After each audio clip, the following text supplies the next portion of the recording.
I think that what retailers have to think about is, I suppose, the question of experience and what experience looks like. Because if doing things that were more, at the experiential end of the spectrum were important before COVID, they're even more important now, because customers really need to have a compelling reason to visit your store, because they've just had an education that tells them they can do other things.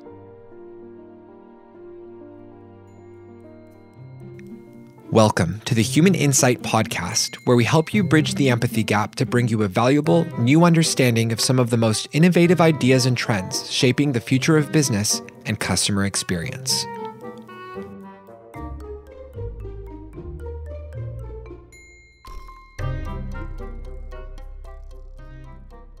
Hi, everyone. I'm Janelle Estes, Chief Insights Officer at UserTesting, and today we've invited Sean McKee, e-commerce leader and former head of e-commerce and customer experience at Schuh. Thanks so much for joining us today, Sean, and welcome to the show. Thanks very much for having me, Janelle. I'm really glad to be here. You were the head of e-commerce and customer experience at Schuh for the past 10 plus years. Also, I noticed that in your career at Schuh, you went from a store manager, presumably for a brick and mortar location, to head of e-commerce. Can you tell us a little bit about the evolution of your career at Schuh? Yeah, I suppose I was fortunate to be in the business when the business was really starting to grow. So I joined when the business was pretty small as a store manager, as you've rightly said, and I guess opportunity was available for me to get involved in other things. So I spent time as a store manager. I got involved in a joint trading operation with a partner in Dublin, where we were opening a business in the Republic of Ireland. Got involved in that, and then there were regional opportunities and then divisional opportunities to manage regions thereafter. So there was opportunity, and as the business got to know me and what I could do, I was able to take advantage of those opportunities. And then what really changed in 2010 was an e-commerce role coming up, and I'd been interested in e-commerce for some time. I'd been involved in developing training material with the e-commerce team and trying to bring retailers and e-commerce people together so they could understand each other a bit. So I suppose I'd had a kind of a very, very slow interview process over time. So it was just an opportunity to go off and do something else in a part of the business that was clearly a very exciting part of the business. So I jumped at it. But I suppose what you could say is there's a constant thread, and the constant thread has been managing people, clearly defined business goals, and doing that in a customer-facing environment where we need to think about the customer's experience and how we're delivering on that. So certainly there's been that common denominator. What makes e-commerce very different, of course, though, is that e-commerce is very much about data and measurement. And there's quite a lot of advantage there. The need to innovate, the enjoyment of disruption rather than the resistance to disruption, which you can get in other parts of the business. And also the colleagues you get to work with as well, because I got to work with some really eclectic, highly specialized people. So quite different from retail. Can you tell us a little bit about the company? Sure, yeah. So Schuh is one of the constituent parts of a Wall Street listed business called Genesco. So Genesco is a footwear-oriented US business based in Nashville, Tennessee. The bit of Genesco you'll know the best is Journeys and the chain of Journeys stores, but Johnson & Murphy's in there, and there's other constituent parts of the business. But Schuh really is a multi-brand fashion footwear business, really oriented towards a target consumer who's 15 to 35, so a youthful, fashion-aware consumer who's interested in sort of looking right, being fashionable, interacting with their peers in a particular way. So not achingly fashionable, but mainstream fashionable. And so it's a volume business, full price orientation, but very much a volume oriented, full price orientation. It's interesting just kind of thinking about, and you look at some of the data around e-commerce as well as retail sales, but e-commerce in particular, and the growth that we've seen since 2010, and even very much so in the last year, Absolutely. Due to COVID. What would you say, like, aside from the spend and like the bigger wallet share, I guess, of e-commerce in particular. Yeah. What are two or three of sort of the big shifts or trends that you've seen related to e-commerce in your time, in this space? Well, look, the biggest shift that really affected the way we worked day to day was the shift to mobile. The consumer's shift from, to put it in the most simplistic terms, a big screen to a small screen, and a small screen where the functionality was different, and some of the functionality that you had taken for granted just became defunct. And then the customer was educated to interact with your offer in a slightly different way. So that shift to mobile was very, very meaningful because it had implications for the way we designed. The user interface obviously became very, very different. And we had to think about that and the nature of the interaction, the growth of the visual rather than the textual. It also had major implications for the way we had to market to the consumer, because obviously the advertising product was different. SEO considerations were different. And then you had players like Google who were taking very, very strong positions on what does mobile friendliness look like and how might we help you index or not based on your mobile friendliness. So there was quite a lot of learning to do on the hoof and constantly benchmarking, even if the benchmark is a bit of a moving target. And I suppose the other thing that mobile affected, and really in a big way, was what the customer's expectation was of service and the sort of interactions they wanted to have with businesses, so a much stronger need for immediacy in the interaction, real-time interaction, as opposed to waiting 2 or 3 days for a reply to an email. No, I'd rather chat with you right now.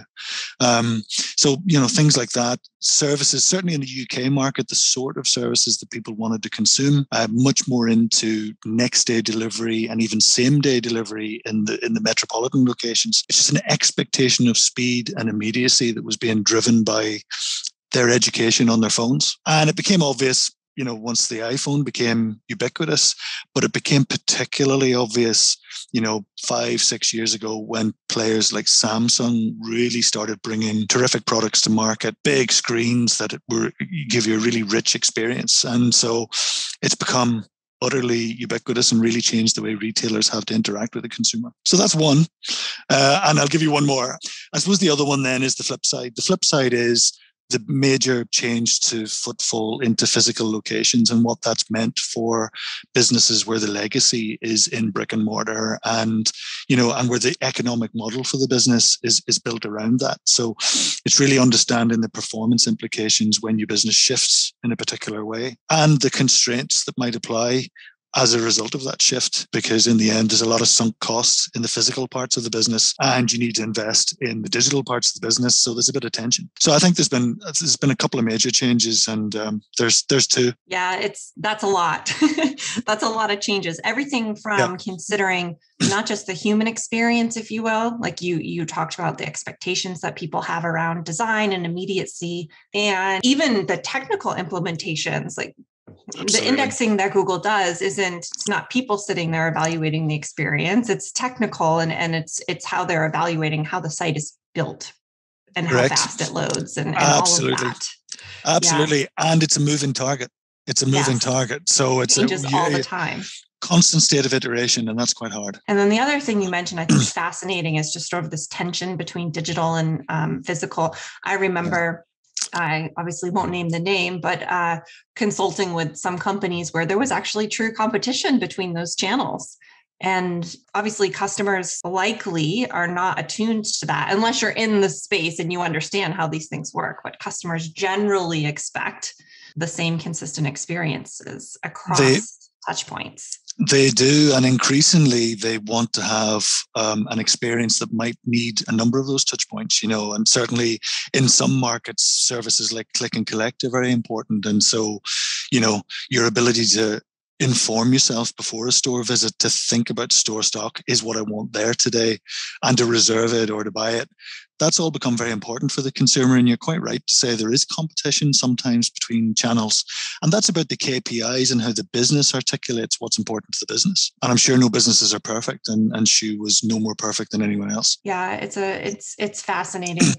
But we have seen, and I'm not sure if you've seen it too, just generally or in your work at Schuh, but a real drive towards combining the channels, as you mentioned. So with COVID in particular, the buy online, pick up curbside, or click and collect. And even pre-COVID, that was something that was being adopted, just not as crazy adopted as it was during COVID. The other that I remember stumbling upon, gosh, it was probably 10 years ago now, but when you would go look up an item at a store, not only would it tell you the availability and if it was in stock, but it told you exactly where it was, like what bay it was on or what aisle it's in. I'm like, that's incredible to be able to support that. That's not easy to do for companies, but it's so seamless and delightful from a customer perspective. It absolutely is. I think there's a balancing act that's quite difficult there, because you can make it so convenient for the customer that there's just no reason to visit the store. Because if the store performs the functions of a warehouse, then you might as well just order it to your house. Whereas you've got to overlay the warehouse elements with the theater and the experiential elements, so that stores are still sufficiently essential for you to want to visit, that there is something about the store that the web just can't do. And there are certainly things that web just can't do, but not many. Yeah, you're right. Although shoe wear and apparel are two that I think are harder for people to convert on if they can't see it, feel it, try it on. That's totally right. It's totally right. Yeah, I think there's a couple of things. I think interaction with a real person is a big deal. And even where we were offering web chat, and we had a combination, we had web chat, we had text chat, and we'd also video chat. But the closer we could get to the interaction with a real person, the more our conversion rates on the site looked like our store conversion rates. So a store conversion rate was typically 4 times the web conversion rate, but those live chat conversion rates were sometimes beat in the store. And it's about getting real interaction with real people. I think that's an enormous deal. And then, of course, one of the real areas of friction in footwear is sizing, as you quite rightly say. And it's taken solution providers a long time to get to online sizing recommendations that are useful. Yeah. They're there now. But it's very, very reliant on you buying things that are sort of commoditized in the market and the market understands. So if you're aware of New Balance 574s, there is someone who can help you understand the size of that. But if it's a fashionable party shoe that was sourced in Spain 12 weeks ago, nobody can help. So it's, so it requires a degree of commodity, but it's still not as good as going in a store and interacting with a brilliant member of staff. That makes a lot of sense. Connecting with a human, whether that's in store or over chat or even traditionally over the phone. Certainly, making that connection. Speaking of actually connecting with customers, during your time leading the team over at Schuh, how did you stay close to your customers and your potential customers even to ensure that you were making decisions that balance the needs of your business, but also the needs of your customers? Well, we did a number of things, and some of it was really quite bespoke just to meet our needs as a business. But, we combined things that were implicit in what the customer was doing with things that they were explicitly telling us. So in terms of the implicit stuff, obviously the very granular behavioral measurement that you can do on websites is important. So you can identify where friction is detectable, where the customer is doing things that are, where the customer's finding it difficult to move to the next stage of their journey because of something that's not working for them. So all of that is highly measurable. And the beauty of working in a volume business is that you have very large numbers of people confirming the hypothesis. You can get a very, very good steer of what the customer's telling you, even if they're not articulating what they're telling you. But you can also ask for feedback and actively encourage interaction. And we did that. So I've mentioned chat already. We actively did that. So, growing participation of opportunities to speak to the customer in a salesman-like conversation was important. But we also went out and asked them for feedback as well. Asked them for, we got involved with, we did Net Promoter Score. We had a Net Easy Score as well. So we could really think about friction, because that really helped the UX bits of the e-commerce team. And obviously we collated and understood the trends and all of that feedback.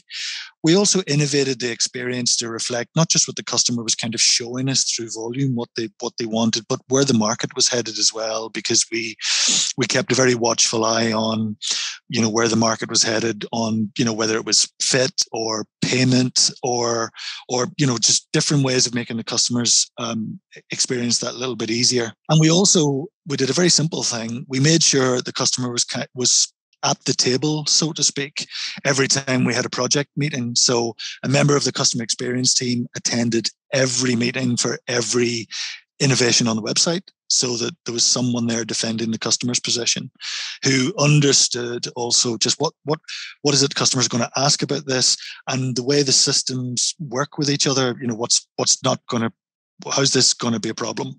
And very often the glass was half empty rather than half full, but they were certainly very, very good at policing what the wider team was doing. So I think that was immensely helpful. So we just had people who were educated about the customer in the conversation, because it's quite easy just to get diverted into other places. And in terms of balancing it with the wider business, Janelle, we did a couple of things very briefly. We always provided a hypothesis that showed how this would affect growth or how it would mitigate a cost. And that cost might be labor or whatever. But, so either it'll drive growth or we can do something beneficial in terms of cost. We'd then test the hypothesis. We'd obviously roll out in a very contained way and think about how we were demonstrating the hypothesis. And then we'd never implemented anything that we couldn't reverse, so everything was reversible and everything needed to sort of prove itself out, as it were, through the data. So we made sure we created conditions that were measurable and reversible, and nothing was permanent. And there was always an economic element to what we were doing, because we were competing with other bits of the business who had other investment priorities. So we needed to make sure when we were doing things on behalf of the business that we could, rationally defend what we were doing. Yeah. I love the idea of having somebody representing the customer there to help guide the team to make decisions. We have, I've heard examples of teams that will, back in pre-COVID times when people were meeting in person, teams that would actually have a chair at the table to represent their customer, right? And sort of like imagining them sitting there representing their point of view, but actually having somebody there with the point of view. Is really interesting. Yeah, we did. In our case, he was called Nathan. No coincidence with anyone else called Nathan, but Nathan turned up at every meeting, and Nathan had an in-depth awareness of what the customer, how the customer would approach what we were doing. And, and it was really helpful. You kind of alluded to this in the last kind of explanation of balancing business needs with the customer needs. Yeah. I love how you tie your work to something like growth or cost reduction, because that's kind of what I kind of want to ask you about next, which is e-commerce in particular has some pretty clear metrics tied to it, right? So like conversion rates, total cart, size, how many items are in it, getting through the checkout flow. There's no shortage of metrics that are captured. That's right. And CX is a little fluffier. And so how did your team, or how do you think about measuring CX at Schuh, and what defines success there? So we did a number of things. I suppose the first thing to say is that the business had a belief in our point of difference, or an opportunity for point of difference lay in giving the customer a great experience. So there was certainly a starting belief that good service was good for everybody. And but there were also parts of the business who believed that the CX team were just an enormous cost, and that cost should be, mitigated and contained and controlled. So we spent a lot of time demonstrating the contribution that they made. So in a volume-oriented sales business, we were able to demonstrate what they were contributing. So whether it was telephone sales, because there are some customers who still want to do that, whether it was sales through the chat that I mentioned. I mean, it was a substantial 7-figure sum in sales through chat. So we were able to, in a very simple way, say, well, look, but more importantly, in terms of the customer's actual experience, what the customer was experiencing, we looked at all the query types by volume. We made sure we understood, the level of queries we were getting as a overall participation in the business. Just what was coming through, what was driving those queries. We looked at how services were being consumed. So the different things that we offered the consumer, whether it was, the things that we've mentioned, like click and collect or next day delivery, what were they actually, using, and what was the behavior that we could attribute to usage of those services, different basket sizes, different returns rates, different NPS scores, for example. We looked at returns. And I suppose those are for the most part lag measures, but we also use some lead measures around the website as well. The obvious ones: abandonment rates, bounce behavior, all of those things, just to tell us how the customer was doing. And obviously then as well, you compare it all with the benchmark. And in retail businesses, the benchmark is usually last year or last quarter. And it's a pretty simplistic thing, but knowing what good looked like was quite important. And that I suppose we all had a presumption that we would improve good. We would do better than we'd done before. So we were very clear about setting targets, but really it was about making sure that the overall number of queries, as a percentage of sales, didn't get any worse, or if something was going wrong, we were on it pretty quick. And I had the advantage of having an office that was right alongside the CX team as well. So I heard it in real time. It was good, but the business was interested in what are they doing from a sales perspective, what's going wrong, how are you fixing it, and how big a set of problems do we have. So pretty simplistic stuff from the wider business perspective. I imagine you could probably layer in some parts of NPS or into the different, because it's interesting, right? Looking at it from a business perspective, you also have to come at it from like a customer perspective as well, and understanding that journey and where they drop off. And I imagine you probably were able to layer NPS in there somewhere. We were.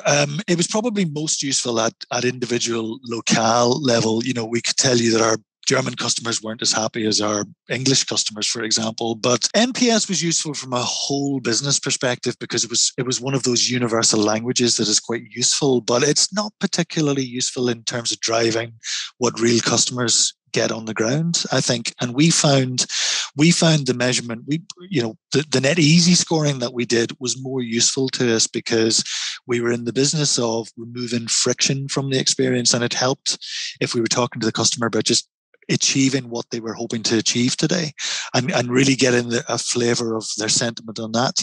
We found that much easier than the net promoter score, to be honest with you. But also sometimes the free text that we were getting, the verbatims that we were getting, were particularly useful as well. So, below the score, sometimes there's a very pithy sentence or a couple of sentences that can tell you something. And it took us a little bit of time to find the right partner to help us marshal all that free commentary and really help us understand the impact of it. But we did work with a partner then who really helped us organize that and show us the trends in the free text. And that was quite helpful as well. I'm sure we could spend an entire hour on the topic of NPS, but I'm with you on that in terms of scoring at a very holistic level. And it's not super actionable most of the time, unless you do actually look at the free text associated with it. Absolutely. That being said, you mentioned the net easy score. What is the net easy score? So the methodology is exactly the same as NPS. What is different is the question. So the question is, how easy was it for you to do what you wanted to do today? And so everything else is broadly the same, but it was a measure of friction or lack of ease. And that certainly from a design perspective, it just was so much easier to work with. Whereas I think NPS was more useful in conversations with your peer in a different business, and you sort of, compare scores with each other, but it was difficult to turn that into change for the customer, I think. Yeah, it makes a lot of sense. It's almost like the NPS is much more geared towards it's almost like an ego boost for the company, right? Like how likely are you to recommend versus, let me hear from the customer perspective, how easy or difficult was it to do the thing you wanted to do? Yeah, I think they're useful, but in the end, businesses are pretty simplistic places to be. And look, the key performance indicators are top line and bottom line, and everything else in between. And in the end, when growth was in the right place, people were generally happy. And if we could make our customers happy, that was a particularly good day. So 2020 and even 2021 at this point, banner year. Possibly 2022 as well. Right. banner year for retail, which grew close to 28% worldwide. Yeah. And so, as we know, this is a huge growth, and it was fueled primarily by the pandemic. Were you surprised at all by this shift in buying behavior? And did you think retailers were ready for it? I think I was slightly surprised by the nature of the digital volumes that the size of the switch. Certainly in the markets we were working with in Schuh, the nature of the switch wasn't too surprising. All of the trends that we've been seeing for a period of time were accelerated. If footfall was difficult, it became very difficult. In fact, it became zero in some cases. So it was trends we knew about, but volumes we were pleasantly surprised by, and that threw up a number of challenges, particularly in the context of COVID. So if you've got a distribution center where social distancing, masks, screens are now considerations, hygiene routines, the reality is you can't get as many people picking and packing per square foot as you would normally. So there was an immediate impact on productivity in those dense locations that were important to the business. There's obviously the question of people's ability to work from home versus the office, and the knock-on impacts there. So I think from a purely business perspective, most of it was not a surprise. The volumes were the surprise.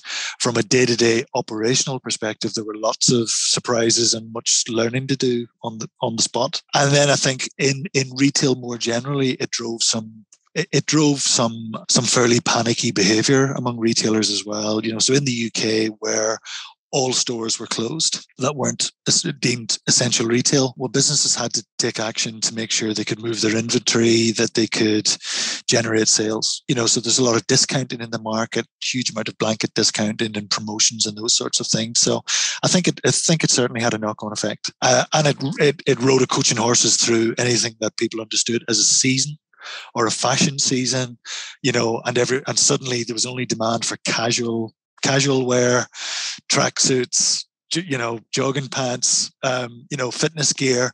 So if your business was in formal wear or parties or anything like that, that season was gone. That season just wasn't there. So I think it's been very disruptive from that perspective. And there was a big UK retailer reporting in the last couple of weeks. They've actually started measuring their product performance in terms of above the waist and below the waist, because the zoom factor in all of this is that they were shifting more volume above the waist than they were below the waist. It's fascinating. It's funny. I remember in the US, Walmart released some numbers early on in the pandemic, and were saying that, people purchasing, or the number of shirts being purchased is widely outpacing the number of bottoms. And it was like, yeah, absolutely. Yeah. And now, I don't know if you've seen, I just saw an article on CNBC last Sunday, and they're seeing an uptick in purchasing of shaving kits, skirts below the waist, and champagne. Yeah, I think also there's maybe something else worth mentioning as well, Janelle, in that a couple of things that have been bubbling under really had their moment as a result of all of this as well. So things like scheduling or appointment systems for customers suddenly became so much more important. That people did not want to stand in a queue for 40 minutes outside a store. So appointment systems, live chat with store associates, live chat in stores really has started to come into its own for the first time, and probably won't go away.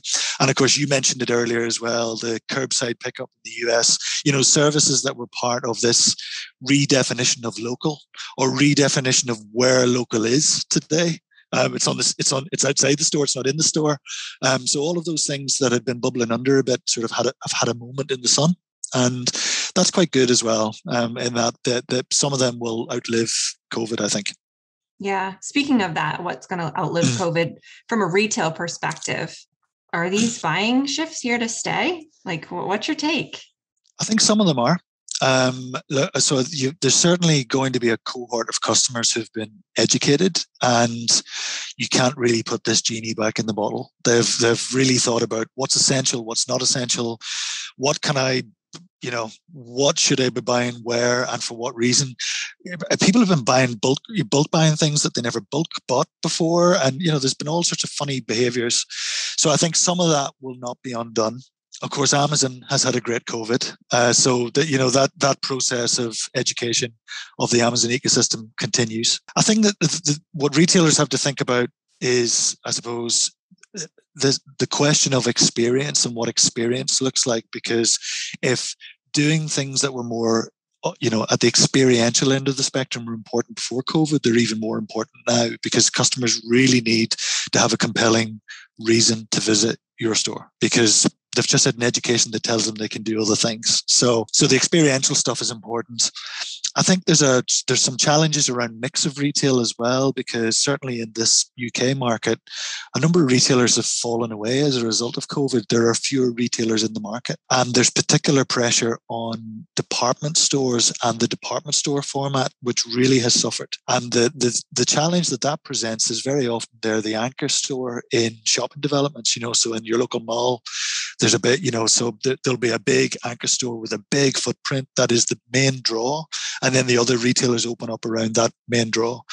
Well, in this market, they're disappearing. Some of them are literally, just disappearing. That's going to have an effect on the quality of retail and, how important, whether it's the shopping mall or the retail park or what is, the high street in the UK is, because you've got to have reasons to visit. So I think that mix of retail is a big deal.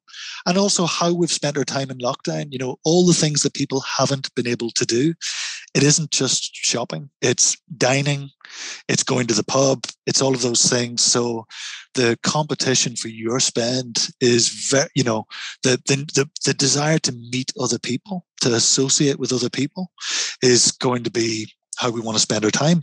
And so I think it's not automatically the case that you'll want to do that in H&M or a retailer. You might want to do it in a restaurant. You might want to do it in a bar. I think that's going to be a consideration.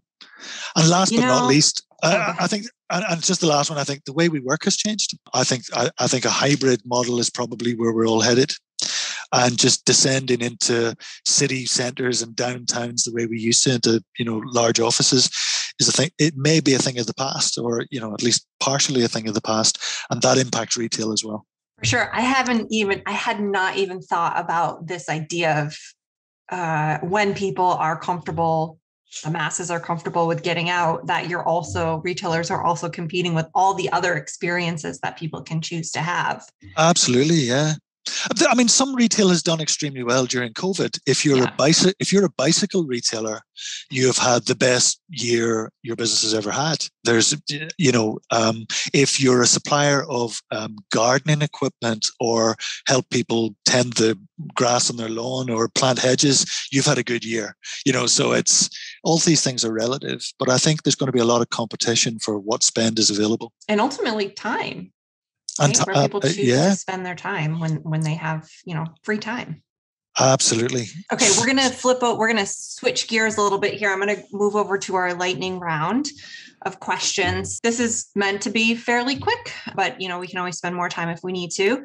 I'd love to hear a book recommendation from you and something you might recommend to our listeners. Well, I'm not going to recommend a book that's related to customer experience or e-commerce. Life is too short. So I'm gonna recommend a book that is, I've actually got it here so I could show it to you. So it's called 1971, Never a Dull Moment.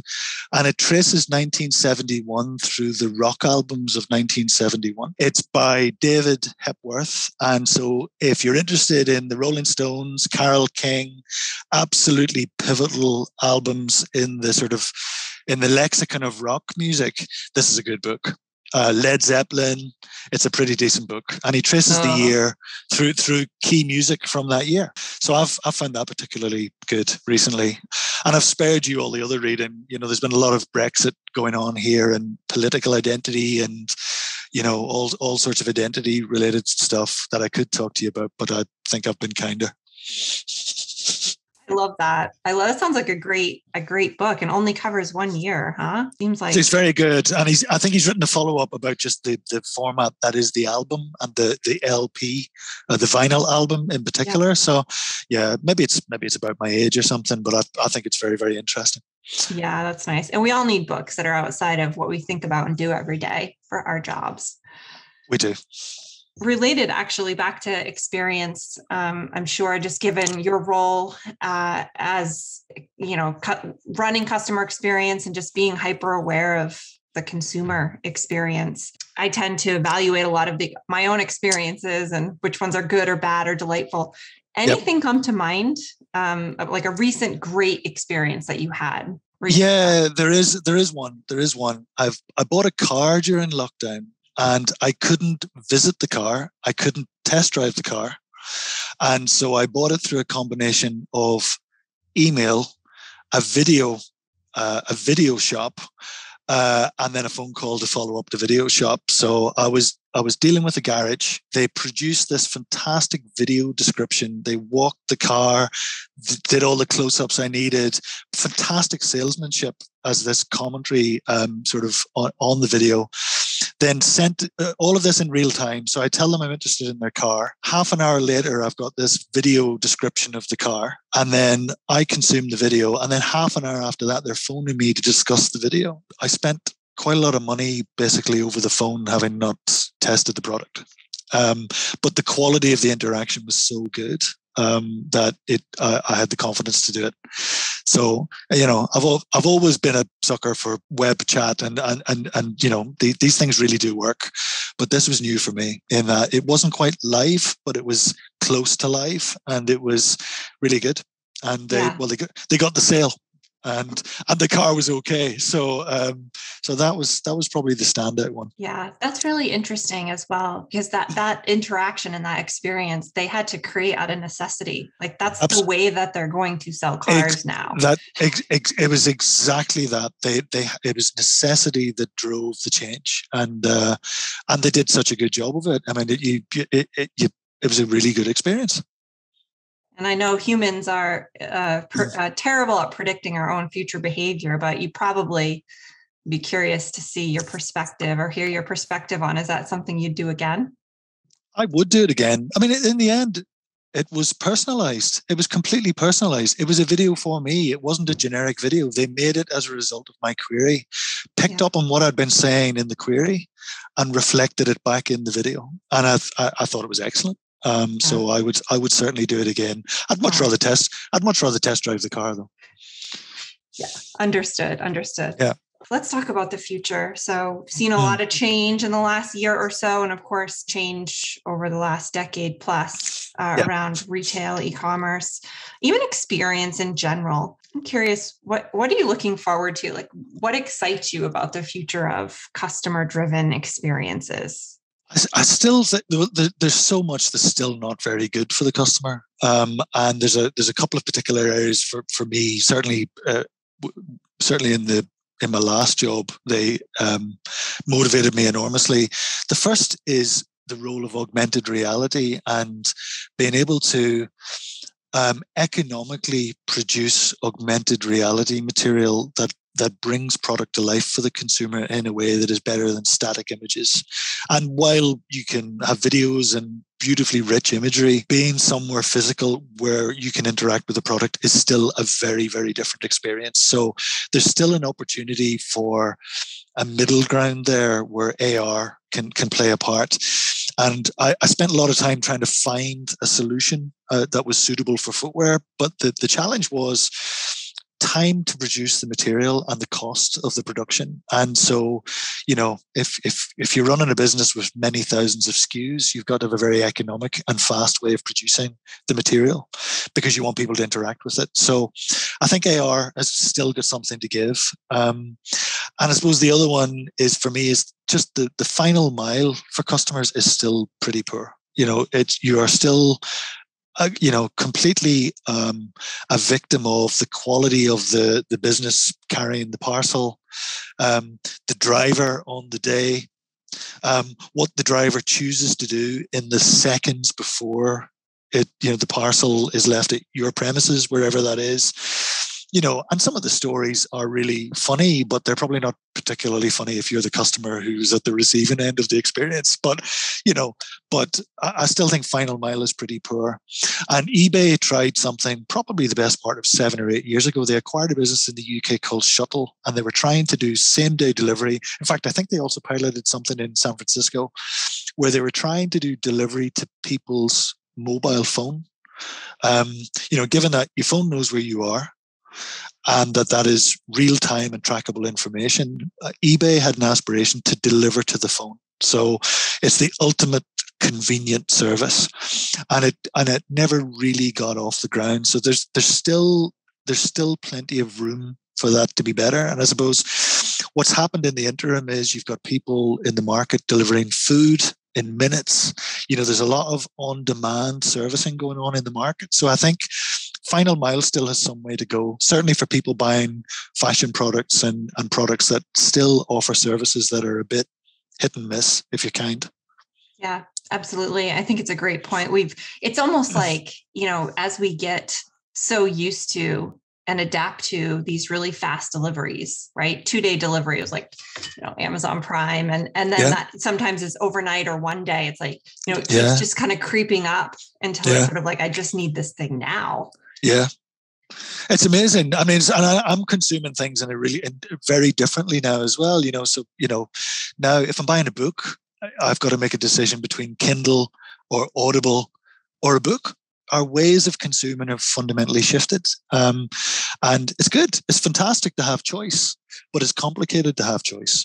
And it creates an operational requirement for the provider of that choice to be really very good. And of course, Amazon are, but not everybody is. Yeah, fantastic point. All right. Well, thanks so much, Sean, for joining us. This has been really a great conversation, and I appreciate all your perspective and expertise, or specifically around the topic of retail, but you got some great points and topics for us to kind of ponder. So thank you so much. Well, Janelle, thank you very much for asking me. It's been a pleasure.